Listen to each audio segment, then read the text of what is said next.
Como bien anunciamos en nuestra portada, hoy estamos de fiesta. Celebramos este 21 de diciembre el aniversario 104 del natalicio de la prima bailarina absoluta Alicia Alonso. No naciste en una cuna de pobreza, no naciste precisamente en el seno de la parte más pobre y sufrida de Cuba. Sin embargo, tu alma jamás se separó de ellos y toda tu obra estuvo encaminada a exaltar los valores del pueblo cubano. Con estas palabras pronunciadas por Eusebio Leal en el funeral de Alicia Alonso, damos la bienvenida a nuestro invitado, el doctor Miguel Cabrera, quien es investigador, crítico de danza e historiador del Ballet Nacional de Cuba. Además, se desempeña como jefe del Centro de Documentación e Investigaciones Históricas de esta institución. Es un gusto contar con su presencia en nuestro set de entrevista. Muchísimas gracias por acompañarnos esta mañana, Miguel. No, gracias a ustedes por la invitación. Recordamos a Alicia, la dama cubana de la danza, y le reitero los buenos días y comienzo preguntándole qué pudiera decirnos acerca de la valía de conocer la obra de Alicia en la danza y cuán significativos son sus aportes para la cultura cubana. Bueno, primeramente yo quisiera darle las gracias a este espacio porque han dedicado muy merecidamente a este efeméride. Como bien decía tus palabras, como decía Oni, que lo escuché también, Alicia es, sin lugar a dudas, una figura cumbre, no solamente de la danza, sino también una figura eminente de la cultura cubana. Ella, sin lugar a dudas, como han dicho muchos críticos, puso a Cuba en el mapa mundial del ballet.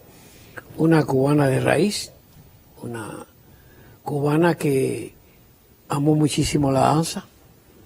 Primero fue una vocación incipiente y después, como estaban diciendo esos textos, efectivamente llegó a la danza a través de una contingencia cuando su padre era un veterinario del ejército, había ido a Jerez de la Frontera a comprar caballos para el ejército y al partir el abuelo materno, se llamaba don Elizardo, le había pedido a las nietas, que son dos hermanas, Blanca, conocida como Cuca, y Alicia, que le trajeran bailes españoles, y ahí está, no voy a ahondar en eso porque lo acaban de explicar muy bien.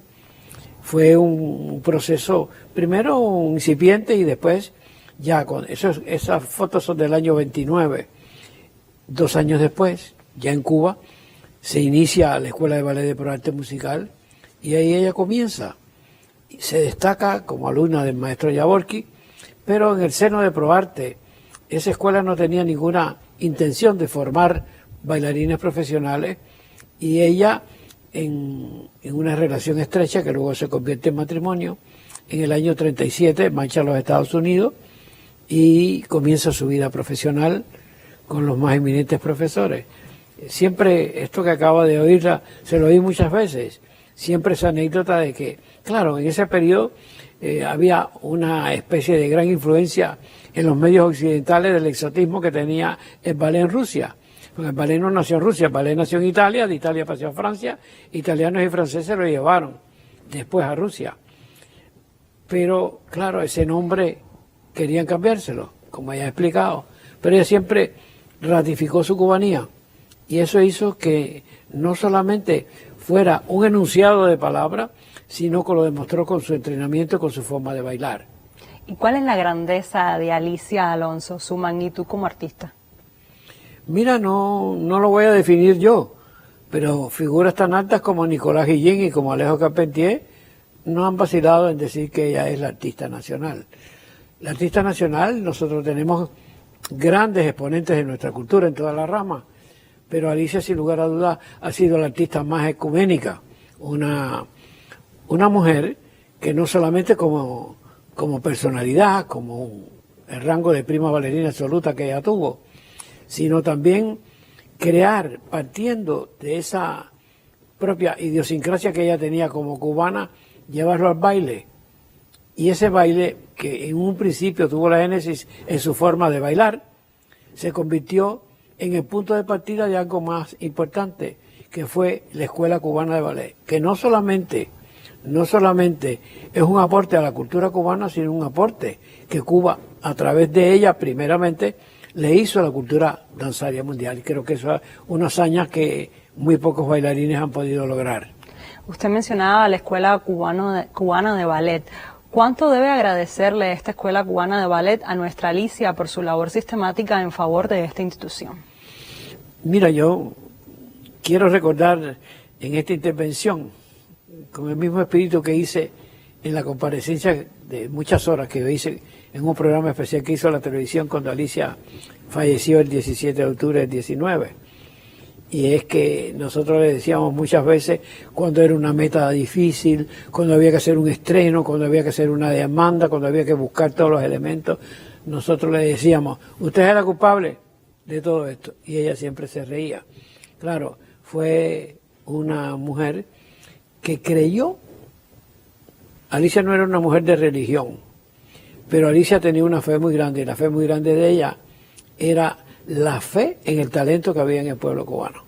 Nunca dudó de eso. Y por eso se dio esa tarea de, en su propio baile, mostrar el potencial que tenían los cubanos para bailar, y conjuntamente con Fernando, como pedagogo de salón, como con Alberto, su cuñado, que hizo la génesis de la coreografía cubana, mostrar una manera en que teníamos nosotros para bailar, para expresarnos. La danza académica, que es la base del ballet, es la misma en todas partes. Tú traes aquí un chino, tú traes aquí a un francés, traes un italiano o traes un argentino, y se pueden inclusive comunicar en un salón sin decir una palabra, porque ese es el lenguaje universal de la danza académica. Pero hay una frase muy famosa que yo le oí, que se la dijo Juan Marinelo ahí en una ocasión, que es muy lindo porque no se sabe quién la escribió, está en un plato de cerámica en una catedral de medioevo francés, y dice, el arte no tiene patria, pero los artistas sí. Y ella siempre tuvo eso muy claro, y cuando fue, no solamente los principios, sino cuando alcanzó el 2 de noviembre del año 43, esa mujer, con el estreno, con su debut en Giselle, puso a Cuba en el mapa del mundo balletístico, pero no, además puso a Latinoamérica, porque a ella bailar Giselle, ese era un rol muy exigente, es un clásico del romanticismo, eso era casi un privilegio de las bailarinas anglosajonas o eslavas, y por primera vez una cubana lo hizo. Así que hoy que estamos en la celebración del Día Iberoamericano de la Danza, todos pueden darse cuenta por qué es tan válido que su grandeza haya servido. Ustedes saben que esta celebración se debió a una proposición de nuestro canciller, de Bruno Rodríguez Parrilla, que en un cónclave que hubo de los cancilleres se decidió nombrar el 21 de diciembre, que es su cumpleaños, hoy hubiera cumplido 104 años, que ese día sea el Día de la Danza Iberoamericana, porque Alicia no solamente fue en Cuba, sino lo hizo en el mundo. Alicia bailó en 65 países, representó a Cuba en todos esos meridianos, pero más que todo, ella siempre decía que la manera de bailar, que la Escuela Cubana de Ballet, era un logro, pero era el primer logro de algo más grande, que sería la Escuela Latinoamericana de Ballet. Hablemos precisamente de Giselle, porque se habla de que no existe una Giselle que supere a la de Alicia, o una Carmen, o un Lago de los Cisnes. En su opinión, ¿por qué cree que sea ese el criterio de muchos? ¿Alicia es un mito o es una realidad? Mira, ese es el título de un libro mío. Fue mi regalo cuando ella cumplió 80 años. Se llama así, Alicia, la realidad y el mito. Porque se juntan muchos factores. Fue una mujer que hizo una carrera gloriosa, pero no libre de obstáculos.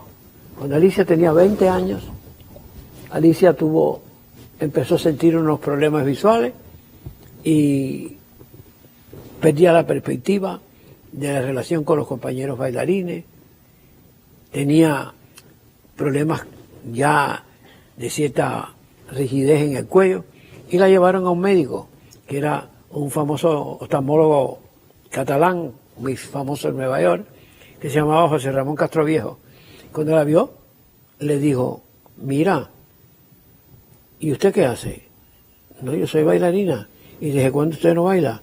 Dice, yo acabo de bailar le dice, pues usted se queda ingresada, que usted tiene desprendimiento de retina en un ojo.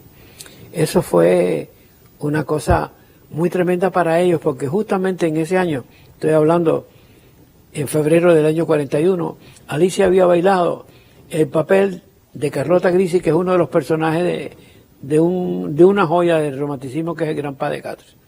Y ese crítico había dicho, su debut en Giselle no es más que una advertencia que antes de lo previsto y por derecho propio ascenderá al rol de Giselle. Cuando dijo todo eso, viene este problema, un handicap, y le dijeron, por supuesto, reposo y nunca más bailar. Todo el mundo lo creyó menos ella. Recibió otra operación en los Estados Unidos y entonces tuvo que venir para Cuba, estuvo año y medio inerte, acostada. Pero ella siempre amaba mucho ese ballet. Y lo ha contado, está en las películas, en los documentales que se han hecho sobre ella, en la cama, inerte, ella con los dedos recordaba la coreografía.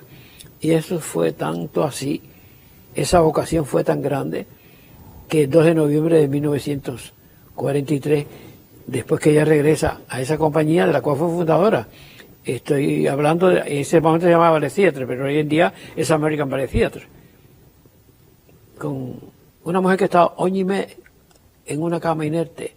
Cuando llegó tuvo que vencer rigidez en el cuello. Desde entonces Alicia con 20 años se quedó con una visión nada más que cónica. Alicia nunca vio más por los lados. Y hacer esa carrera tan grande fue una hazaña.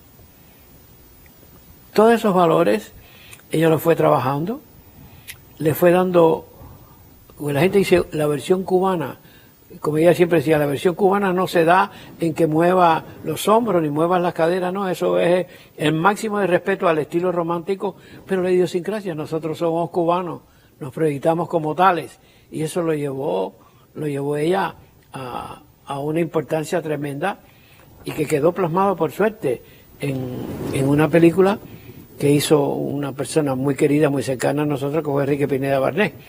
Es esa versión de Giselle que a su vez ella fue tomando, fue elaborando, hacer una versión que hoy en día está considerada entre las más grandes del mundo, porque no solamente está en el ballet cubano.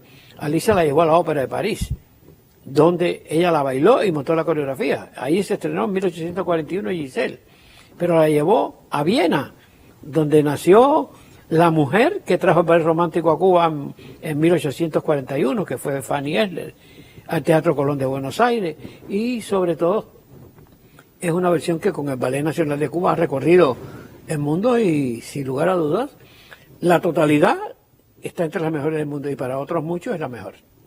Profesor, cuéntenos, usted que tuvo la oportunidad de interactuar con Alicia y además investiga su obra y legado, ¿cómo podía bailar a ciegas con tanta precisión y genialidad? ¿Y cuán exigente podía ser con ella misma y con quienes tuvieron la oportunidad de recibir sus enseñanzas? Mira, ella era talento, vocación y disciplina. Nunca ella estuvo conforme con ninguna de las funciones que hizo. Ella siempre decía que el bailarín, y lo hacía extensivo a los artistas, un artista que considere que ya llegó, porque hizo una interpretación muy buena, ese mismo día empezaba a morirse. Esa es una frase que yo usaba mucho. Empezaba a morirse. Y por lo tanto, fue la disciplina. Nosotros que tuvimos ese privilegio de verla, a mí nunca se me olvida cuando el 2 de noviembre, cuando se conmemoró un aniversario de esa Giselle, que no puedo dejar de comentar. Yo era estudiante de la universidad, estaba haciendo la carrera en aquella época y me fui a todas las hemerotecas. Yo me pasé todas las hemerotecas de Cuba desde el año 31 que Alicia comienza la escuela hasta ese año que yo estaba terminando la carrera, que era a finales de la década del 60, y yo tenía todo, pero faltaba exactamente la fecha de la obra que la hizo más famosa. Todo el mundo decía Miss Alonso, la señora Alonso, Alicia Alonso, que recientemente, todo en adverbios de tiempo, que recientemente, que hace pocos días, que no hace mucho, se anotó el éxito en Giselle, y me dijeron unos amigos, pero ¿por qué no le preguntas a ella? Para mí desde niño ella era un símbolo cubano como la bandera y el escudo. Y yo, bueno, al final me atreví, y cuando ella terminó de bailar una función, te estoy hablando del año 67, 68. Y me acerqué. Ahí viene con la pregunta que me estás haciendo. Ella estaba haciendo un paso en ballet que se llama chapé. Estaba en la barra, agarrada todavía en el escenario. Parece que no le había quedado como ella quería. Ella se llamó también Madame Insatisfecha, porque ella nunca estaba conforme con lo que había hecho. Y vamos a ver qué le dije. Alicia, yo soy un estudiante de historia y estoy haciendo una bibliografía, y ella entendió biografía. Y entonces yo le dije, ¿cuándo fue que usted bailó Giselle? Me mira así y me dice, si usted supiera, joven, que yo no me acuerdo. Y ahí empecé a trabajar, investigar, me recorrí todas las hemerotecas, hasta que me encontré, cuando yo me iba de esa conversación, me tocó por el hombro una persona que era una persona fundamental en el ballet de Cuba y en mi vida también, que era Ángela Grau, que era una miembro en su época estudiantil de la edición de Cultura, había apoyado mucho el ballet de los inicios, y en ese momento era subdirector del ballet. Me dijo, joven, yo creo que yo tengo en su casa, en la casa en Alta Habana, que puede ayudarlo. Estaban los scraps, todos los álbumes, con todas las cosas de Alicia que habían hecho a la familia, y ahí encontré en un sobre ese día. Y desde entonces eso se celebra. Bueno, pues ella nunca se conformó con hacer Giselle, siempre la enriqueció. Siempre, de esa película es donde comienza a depurarse bien la grandeza de esa versión de Giselle, que es tan famosa, que está en el Teatro Colón de Buenos Aires, la llevó al Teatro Griego de Los Ángeles, a la Ópera de Viena, al San Carlos de Nápoles. Es decir, que siempre fue la perfección. Yo la recuerdo cuando cumplió el aniversario, una gala que la coronaron de laureles. Anton Dolin, su primer pertenencia, Giselle, la coronó de laureles. Fidel, puesto de pie, aplaudiéndola mucho tiempo. Y al otro día por la mañana llegaba con su bolso, ir a la barra como si fuera una principiante. Pienso que esas son las razones que la hicieron, y sobre todo, el amor por su patria. Alicia siempre creyó que no era ella un bicho raro, ella no era una excepción, ella era una prueba que se hizo evidente del talento que había en el pueblo cubano. Y esa política la aplicó, y por eso nosotros tenemos no Alicias de imitación, sino bailarinas que han tenido una personalidad propia y que cada día pues engrandecen la escuela cubana a nivel mundial. Y en estas jornadas en que además desde 2020 celebramos el Día Iberoamericano de la Danza, ¿cómo recuerdan en el Ballet Nacional de Cuba a Alicia, a aquellos que la conocieron, y qué acciones realizan para que las nuevas generaciones la sientan como una figura cercana y no como alguien distante en el tiempo? Mira, en uno de estos libros que hoy se van a presentar en saludo a ella, hay 785 obras, y de esas 60 son coreografías que ella hizo. No solamente la reconstrucción de la herencia del repertorio romántico clásico del siglo XIX, sino también coreografías contemporáneas. Pero el aporte de ella no está solamente en esas coreografías. El aporte básico de ella está en el ejemplo. Está en el respeto por la tradición, por los estilos. Luchaba mucho con la escuela y con la propia compañía. Tenía una gran preocupación porque hoy en día con las tecnologías los bailarines ven video y cogen este paso, le parece espectacular, pero ella y Fernando eran siempre muy rigurosos en que no puede apropiarse de cualquier paso que desvirtúe las características de la Escuela Cubana de Ballet. Eso es muy importante, y sobre todo a ella le preocupaba muchísimo la pureza del estilo, el respeto a los estilos, y una cosa que caracteriza a bailarín cubano, en los padres ella siempre decía que nunca un bailarín baila solo. Aunque tú estés solo en un escenario, cuando tú estás bailando, tú estás comunicándole algo, tus emociones a ese auditorio, a ese público. Y cuando están bailando en pareja, siempre defendía la idea que el padre no siempre es un padre amoroso. Puedes estar compartiendo ideas de belleza, tienes preocupaciones filosóficas, preocupaciones estéticas. Y ella decía, yo veo ahora bailarines que, sobre todo las mujeres que tienen grandes extensiones, tienen lindos pies, tienen facilidad para los giros, para los saltos, pero bailan todo igual. Lo mismo daba Giselle, que la Bella Durmiente, que el Lago de los Cisnes, que Don Quijote. Ella decía, lo único que hacen es se quitan el vestido y el adorno de cabeza. Y muchas veces se termina el padre de él y no se han mirado. Todas esas cosas hermosas, esa relación, sabes que nosotros los cubanos somos totalmente extrovertidos, nosotros somos comunicativos. Y esa es una cosa de nosotros, ella defendió mucho que nunca se perdiera eso. Y en la escuela, o sea que Cuba tiene una red de escuelas en casi las 15 provincias que nosotros tenemos y en la Isla de la Juventud, y eso es un método pedagógico estricto que hay que respetar siempre, y es lo que garantiza que generación tras generación esos códigos éticos, estéticos y técnicos sean respetados. Defender esa herencia que nos legó Alicia Alonso. Distinguido doctor Miguel Cabrera, yo le propongo hacer un alto en este diálogo para ir a otras informaciones. Más adelante continuaremos con usted en esta maravillosa jornada en que nos deleitamos con la genialidad de nuestra prima bailarina absoluto Alicia Alonso en el aniversario 104 de su